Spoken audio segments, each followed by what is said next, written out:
Hi, welcome to the Creator's Compendium. I'm JD. In today's video, I'll be showing you how to use the CapCut mask tool, which can be applied to both videos and effects to hide aspects of your video.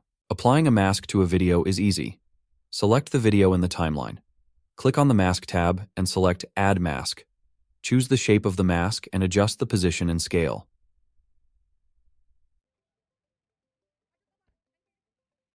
Here I am using the pen mask so as to remove part of a video that basic shapes can't do.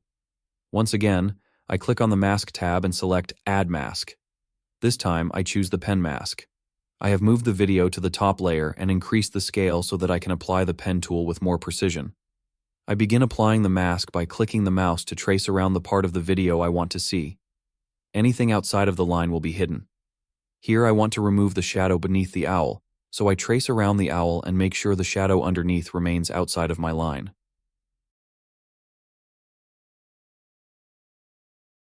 Now I can position and scale the video once the mask has been applied.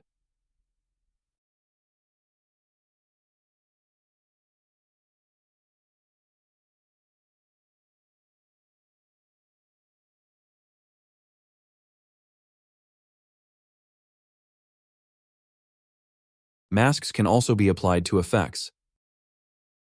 Here I use the mask tool and apply it to the blur effect to hide the number plates on the vehicle.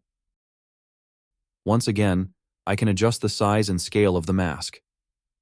When applying a mask to effects, you can also track the mask, which is something I will discuss further in another video. I hope you enjoyed this video. Don't forget to like and subscribe, and I'll see you next time on the Creator's Compendium.